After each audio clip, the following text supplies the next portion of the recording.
Hello guys, welcome back to Rucha the happy girl YouTube चॅनलवर तुमचं स्वागत आहे. आणि आजचा टॉपिक खूप डिफरंट आहे, वेगळा आहे आणि माहीत नाही यामधनं तुम्हाला काही शिकायला मिळणार आहे. पण मला हा लाईफ एक्सपिरियन्स तुमच्याबरोबर शेअर करायचा आहे. कारण का मला तरी या एक्सपिरियन्समधनं खूप काही विचित्र शिकायला मिळालं, ज्याच्यामध्ये आपली चुकी नसते आणि ज्याने आपण काहीच करत नाही, पण आपल्याला खूप त्रास होतो, असा हा इन्सिडेंट आहे. आणि मला असं वाटतं, की तुमच्याबरोबर हा देव करो कधी होऊ नये आणि कधी झाला तर खरंच तुम्ही कसं डील केलं पाहिजे. आणि येस, खूप काही गोष्टी आहेत ज्या मला तुम्हाला सांगायच्या आहेत आणि माहीत नाही मी सगळं काही तुम्हाला लेव्हलमध्ये एक्सप्लेन करू शकेन की नाही. पण मला तुमच्याबरोबर शेअर करायचं आहे आणि मी तुम्हाला आपलं मानते आणि मला असं वाटतं हे तुम्हाला सगळं कळलं पाहिजे. गेल्या महिन्यात सगळं काही हॅपी चालू होतं. आम्ही आमचे आंबे खात होतो, खुशालीने जगत होतो. सो सिद्धूच्या एका फ्रेंडचा बर्थडे होता आणि सिद्धू त्याच्याबरोबर पार्टीला गेलेला. सो नंतर एक ठरलं की भुर्जीपाव खाण्याचा बेत होता, कारण का संडे होता. तर सिद्धू आपल्या मित्राबरोबर भुर्जीपाव आणायला गेला. अगरबाजारात सिद्धूला जायचं होतं. आमच्याकडे एक ठिकाण आहे. तिथे जायला 4 रस्ते असतात, म्हणजे असे सरळ आणि आडवा. सिद्धू सरळ जाऊन लेफ्ट राइट टर्न घेत होता आणि समोरनं थ्रू आउट शिवाजी पार्क म्हणजे समोरनं एक मुलगा आला, जो खूप हाय स्पीडमध्ये होता, जो खूप जणांना ट्रॅश करून आणि ट्रॅप करून आलेला आणि खूप स्पीडमध्ये होता. म्हणजे सिद्धू म्हणतो की तो 100-120च्या स्पीडवर असेल. ते असतात ना जवान लोकं, ज्यांना जवानीचा जोश दाखवायचा असतो, काहीतरी एक्सपेरिमेंट करायचा असतो. घरच्यांनी बाईक दिलेली असते, त्यामुळे ती एक्सप्लोअर करायची असते आणि ती त्या मजा-मस्तीच्या ह्याच्यात असतात. त्यांना माहीत नसतं, की लाईफ काय आहे, अजून किती लाईफ पुढे आहे आणि आपल्यामुळे आपल्या पॅरेंट्सना किंवा समोरच्या व्यक्तीला त्रास होऊ शकतो. असे बऱ्याच गोष्टी असतात, ज्यांचा विचार ती लोकं नाही करत. तर सिद्धूचा सिग्नल लागलेला, म्हणजे सिद्धूची काही चुकी नव्हती. बरं, प्रत्येक गोष्ट तुम्हाला सांगते, ती मी क्रॉस चेक केली आहे. डिफरंट माणसांबरोबर मी पोलीस स्टेशनमधले सीसीटीव्हीज पण बघितले आहेत. त्यामुळे मी ठामपणे आणि निडरपणे सांगू शकते, की माझ्या नवऱ्याची यामध्ये काहीच चुकी नव्हती. सो सिद्धूचा सिग्नल लागलेला आणि सिद्धूने राइट टर्न घेतला, ज्याच्यामध्ये हा मुलगा समोरनं इतका फास्ट येत होता, की त्याला तो कंट्रोल नाही झाला आणि दोघं एकमेकांना धडकले. धडकल्यावर काय झालं, सिद्धांतच्या पाठी जो त्याचा फ्रेंड बसलेला, तो थोडा हाईटने जास्त होता, त्याचं वजन जास्त होतं आणि बऱ्यापैकी हट्टाकट्टा होता, हेल्दी होता, सिद्धू बरोबर कंपेअर केलं तर. आणि जेव्हा तो मुलगा येऊन धडकला, तेव्हा सिद्धांतच्या पाठचा मुलगा होता, तो जास्त हलला नाही. तो तिथल्या तिथे साईडला पडला आणि सिद्धांतचं वजन हलकं होतं, त्यामुळे बुलेट जड होती. ह्या दोघांच्या कंपॅरेटिव्हली सिद्धांत फार हलका होता.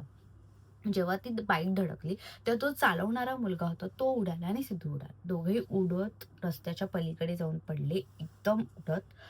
आणि तो जो मुलगा होता, तो सिद्धांतच्या इथे छातीवर आपटला आणि मग दोघं जण असे मे बी घसपटत पुढे गेले.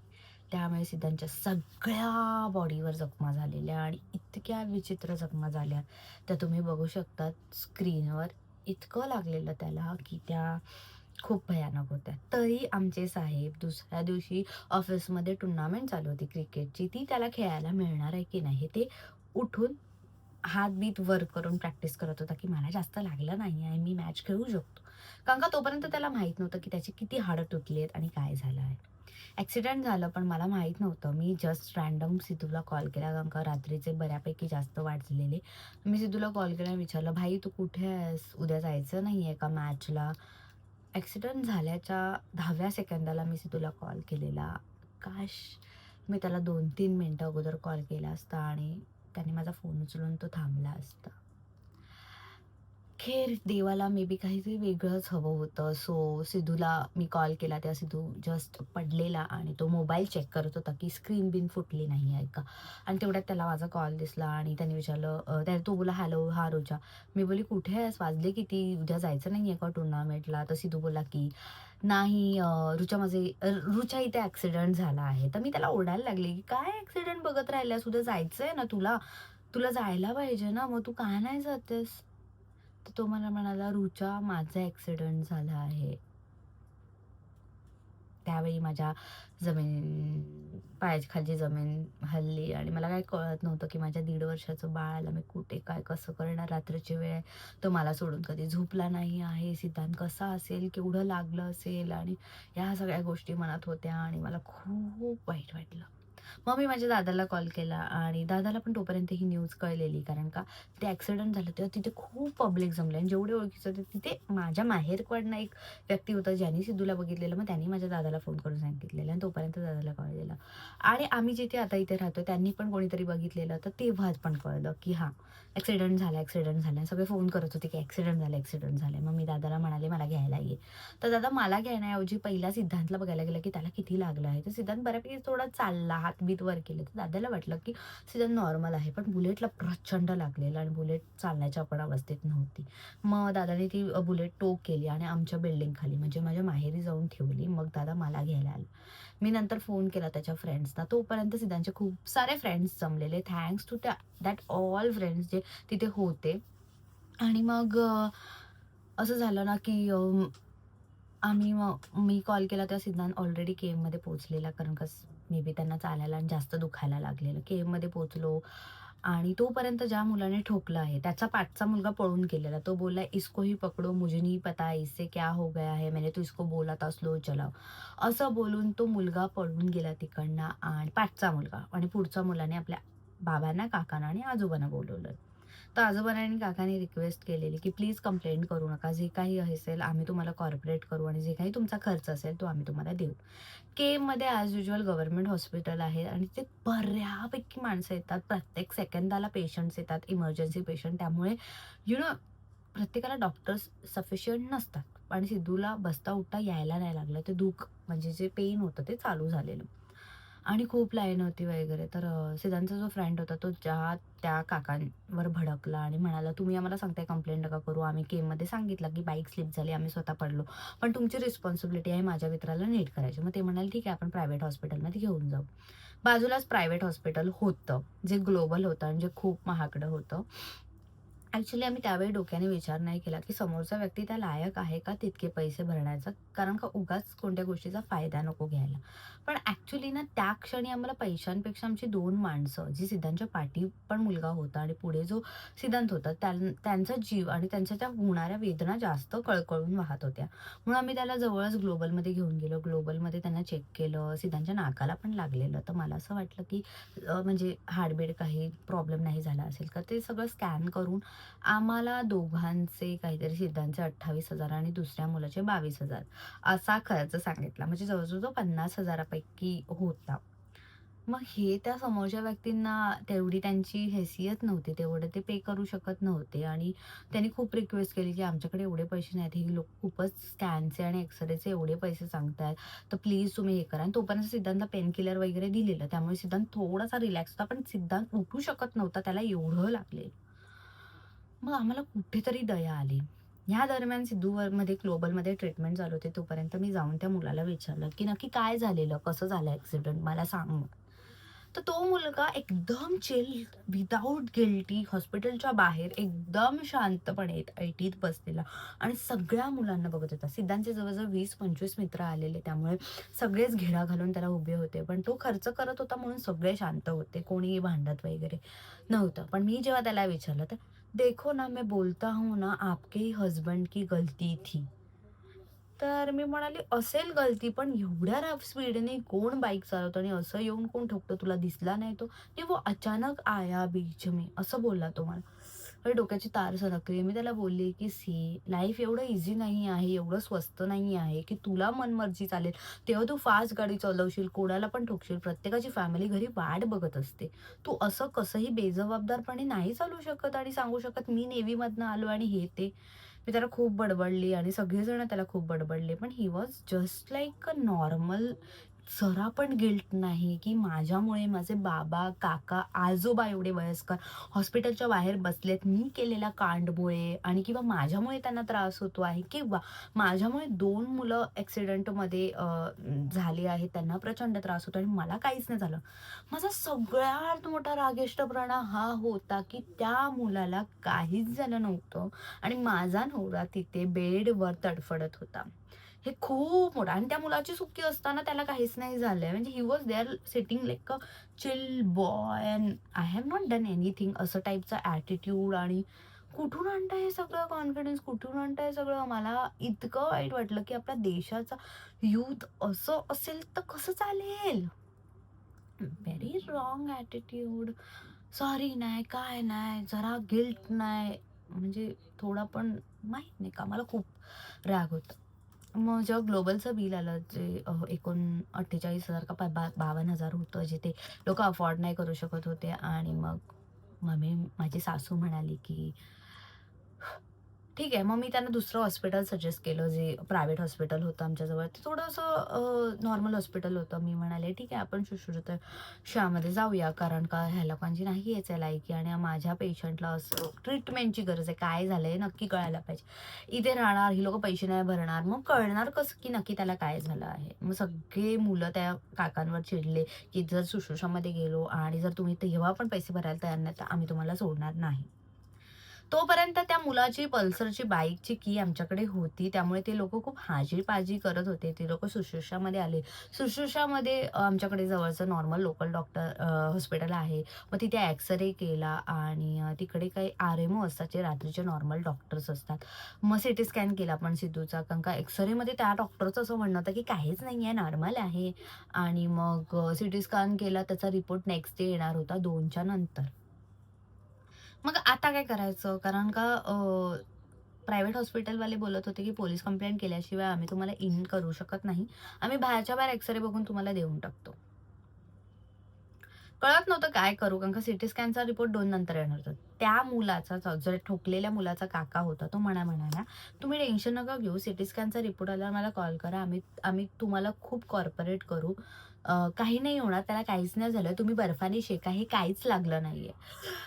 मला एवढी चीड आली. काहीच लागलं नाहीये. आमची काही चुकी नसताना आम्हाला खूप काही लागलंय. आमच्या घरातला कमवता माणूस आहे, जो पुढचे 15-20 दिवस बेडरिडन होणार आहे आणि तुम्ही म्हणताय की काहीच नाही आहे. असं डोक्यात असणंच खूप चुकीचं आहे. मग त्याच्यानंतर आम्ही निघालो तिकडनं. आम्हाला हे सकाळी 6 वाजले आणि नेक्स्ट डे आणि तो जो दुसरा मुलगा जो पाठी बसलेला त्याला एम-आर-आय सांगितलेला. तो एम-आर-आय नेक्स्ट डेच होणार होता. मग त्या एम-आर-आयच्या खर्चासाठी त्या काकाने, त्या ठोकलेल्या मुलाच्या काकाने त्या पाठच्या मुलाला 10,000 जीपे केले, व्हिच इज व्हेरी गुड. पण नेक्स्ट डे जेव्हा सीटी स्कॅनचा रिपोर्ट आला, एक्स-रे आला, आम्ही ऑर्थोपेडिकला दाखवलं. कारण का सिद्धांत can't get up on the bed. म्हणजे तो उठू काय, चालू काय, बसू पण शकत नव्हता. इतकं म्हणजे इतकं भयानक पेन त्याला होत होतं.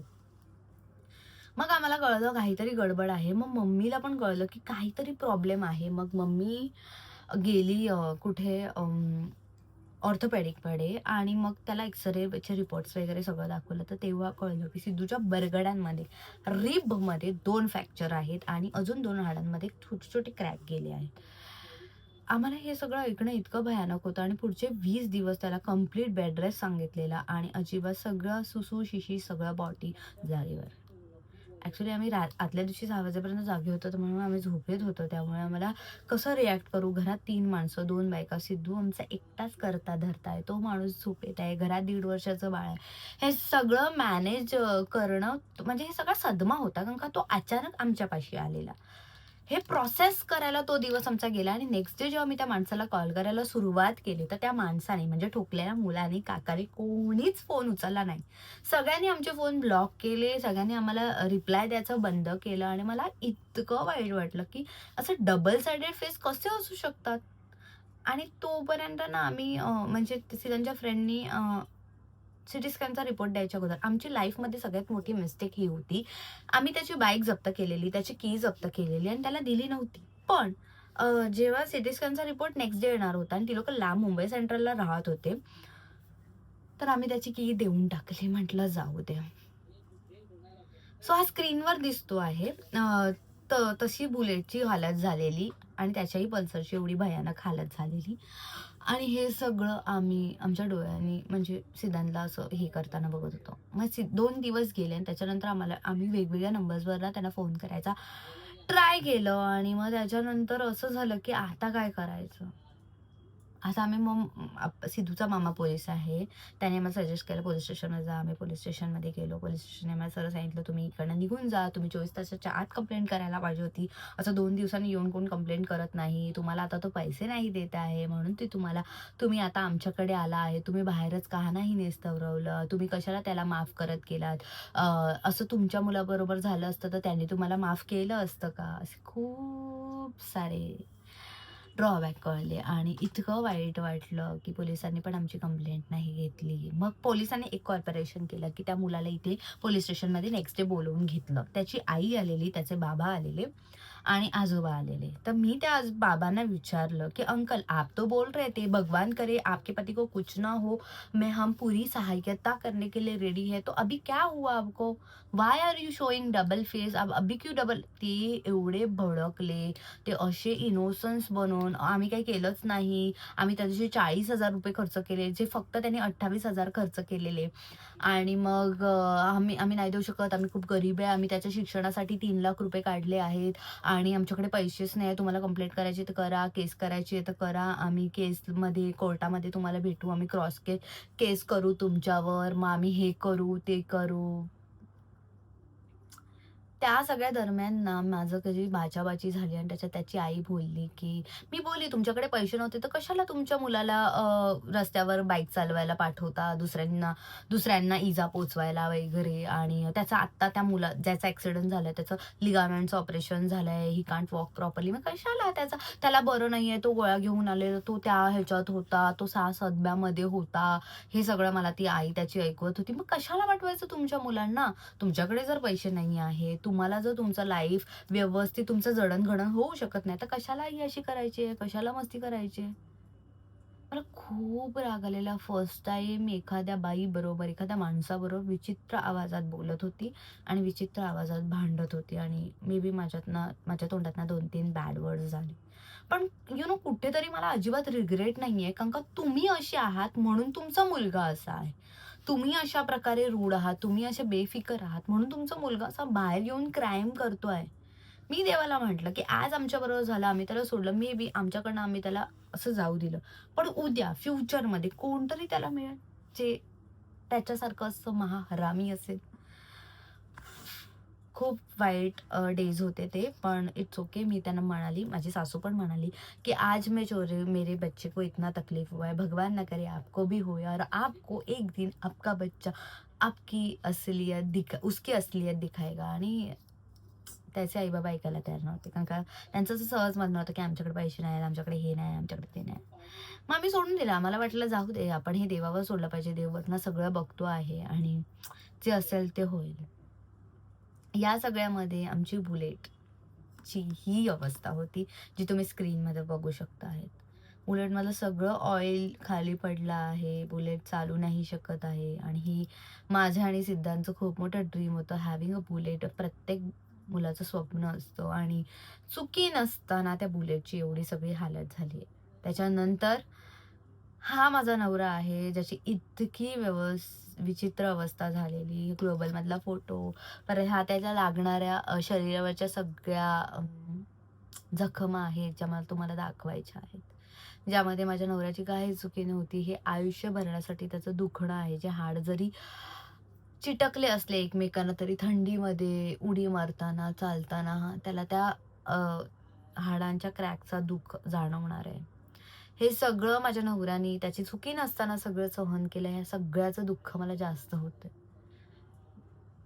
मला वाईट फक्त ह्या गोष्टीचं वाटतं आहे, की त्यावेळी माझं डोकं नाही चाललं आणि मी इमोशनली त्या दुसऱ्या मुलाच्या बाबाच्या इमोशनमध्ये वाहत गेले. पण आम्हाला तसं नाही करायला पाहिजे होतं. आम्हाला त्याच दिवशी किंवा दुसऱ्या दिवशी जाऊन पोलिस स्टेशनमध्ये एन-सी रजिस्टर करायला पाहिजे होती, जी मी नाही केली. त्या दिवशी नाही करता आली असेल, इट्स ओके. तुम्ही नेक्स्ट डे करायला जात होते.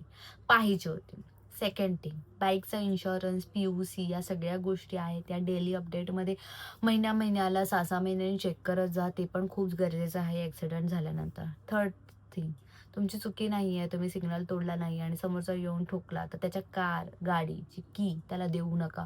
जोपर्यंत पूर्ण मॅटर सॉल्व्ह होत नाही तोपर्यंत. कारण का माणसं कधीही, कधीही फिरू शकतात. ह्या जमान्यात आपल्या आईबाबांशिवाय, आपल्या घरच्यांशिवाय कोणी नसतं. व्हिडिओच्या एंडला मी तुम्हाला हेच सांगते, की चांगले मित्र कमवायला लागा. सिद्धूकडे खूप चांगले मित्र आहेत आणि खरंच सकाळी 6 वाजेपर्यंत ते सगळे मित्र हॉस्पिटलच्या बाहेर 2-3 हॉस्पिटल आम्ही चेंज केले. प्रत्येक हॉस्पिटलमध्ये ती लोकं येत होती. ह्या फॅन्सी फ्रेंडशिपच्या जमान्यामध्ये कोणीतरी आहे जे मे बी कॅज्युअल फ्रेंड्स आहेत, पण ह्या अशा फ्रेंड्सची आयुष्यभर गरज असते आणि मला हे कळलंय. माझ्याकडे मैत्रिणी फार कमी आहेत, ज्या माझ्यासाठी धावून येणार नाहीत. पण सिद्धूकडे असे मित्र आहेत, जे रात्री 3 वाजता कॉल केला तरी धावून येतील. हे मला जाणवलं आणि मला खूप वाव वाटलं, की चला लाईफमध्ये काहीतरी खूप कमी काही कमवलं का असेना. कारण का फॅमिली जी धावून येते, जे फ्रेंड्स धावून येतात, त्या माणसाने खूप आयुष्यात कमवलंय. माझ्या नवऱ्याने खूप कमवलं आहे आणि मला हे सगळं बघून खूप भारी वाटलं, की त्याची काळजी करायला एवढे सगळे लोकं होते. सो या सगळ्या किस्स्यामध्ये मी युवानला कुठे ठेवलं असं तुम्हाला ऐकायचं असेल, तर मी युवानला सोडून घाईमध्ये गेलेले. जो सिद्धांतची मावशी आमच्याच बिल्डिंगमध्ये 21 फ्लोअरवर राहते आणि सिद्धांत तिच्या मुलीबरोबर म्हणजे तिच्या आतूबरोबर थोडा चांगला ज्वेलअप आहे. बिचारा सकाळी 5-6 वाजेपर्यंत माझं बाळ त्यांच्याकडे होतं आणि रात्री 1-1 तासाने सारखं उठत होतं, जुळबुळ करत होतं. मी युवानला फर्स्ट टाईम रात्रीची सोडून कुठेतरी गेलेली आणि माझं बाळ रात्रभर झोपलं नाही, या गोष्टीची पण खंत मला आहे. मी असं म्हणणार नाही त्या मुलाचं वाईट हो, त्याच्या लाईफमध्ये खूप तो पुढेच ना जाऊ, त्याचंही तसं ॲक्सिडेंट हो. मी असं म्हणेन, की देवाने असा सरकमस्टन्स असं काहीतरी त्याच्यावर घडवावं, की आम्हाला ज्या वेदना झाल्या आहेत किंवा आम्हाला जो त्रास झाला आहे, तो त्याला एकदा तरी अनुभवायला मिळाला पाहिजे. आम्हाला जे खोटं बोलून तो वागला किंवा त्याच्या आई-बाबांनी, त्याच्या घरच्यांनी जे खोटं बोलून आमच्याबरोबर वागला, ते तसं व्हायला नको. म्हणजे तसं त्याला म्हणजे कळायला पाहिजे, की ते दर्द काय असतं, ते दुःखी काय असते. 20 दिवस घरात एखादा माणूस झोपून आहे आणि त्याला आपण बघतोय वेदनांमध्ये. हे असं कोणाबरोबर घडू नये, पण आपण जेव्हा समोरच्याबरोबर वागतो, तेव्हा त्याचा आत्मा जर माझ्याकडनं एखादी चूक झाली आणि जेन्युइनली त्याच्यात माझी चुकी आहे, तर समोरच्याचा आत्मा अशी सेवा करून, की असं कृत्य करून खुश झाला पाहिजे आणि त्याच्या मनामध्ये आपल्यामध्ये द्वेष नाही, आपल्याबद्दल द्वेष नाही असला पाहिजे. पण मला नाही झालं असं. मला द्वेष आहे त्या मुलाबद्दल आणि त्याच्या पॅरेंट्सबद्दल आणि तो मुलगा हा आहे. हा जसा ह्याच्या आईबरोबर इनोसंट दिसतोय, तो अजिबात इनोसंट वगैरे नाही आहे. जाम शातीर आणि पोहोचलेला मुलगा होता आणि तो रायडर आहे. मी त्याची Instagram साईट पूर्ण चेक केली आहे. तो रायडिंग करतो आणि मला त्याला दाखवायचा मुद्दा हाच होता, की जर तुला डर आणि कर नाहीये, तर मला पण नाही आहे. माझ्या नवऱ्याला वेदना झाल्या आहेत त्याच्या पलीकडे माझं सेल्फ रिस्पेक्ट आहे. मी डिग्निटी इथे मेंटेन करते, की मी त्याचा Instagram आयडी त्याचं नाव लीक नाही करत आहे. पण मला त्याला दाखवायचं आहे कारण का मला त्याच्याबद्दल खूप राग आणि द्वेष आहे आणि मला आयुष्यभर मे बी दुनिया गोल आहे, पृथ्वी गोल आहे. कधीतरी गोल फिरून तो मला परत भेटो आणि मी त्याला चांगला सबक शिकवू. आणि जर नाही भेटला तरी ठीक आहे, माझं देव माझ्याबरोबर आहे आणि माहीत नाही. कधीतरी या जन्मी का होईना पुढच्या जन्मी. मनामध्ये ठेवणार नाही आणि ते द्वेष घेऊन मी चालणार नाही. पण मी ते विसरणार नाही कधी. त्याने जे माझ्या नवऱ्याबरोबर केलंय, जे खोटं फसवून आम्हाला रात्री 6 वाजेपर्यंत हॉस्पिटलमध्ये ठेवलं, त्या गोष्टी मी विसरणार नाही आयुष्यात आणि मी त्याला कधीच माफ नाही करणार. येस, तुमच्याबरोबर देव करो असं कधी होऊ नये. पण असं झालं तर यू हॅव टू डू. त्या दिवशी नाही झालं तर ठीक आहे. नेक्स्ट डे जा. कुठे-कुठे घडलं आहे ते सगळं पोलिसांना इन्फॉर्मेशन द्या. कारण का फ्युचरमध्ये जर काही गरज लागली तर आपल्याकडे बॅकअप प्लॅन म्हणून पोलिसांची एनसी असते.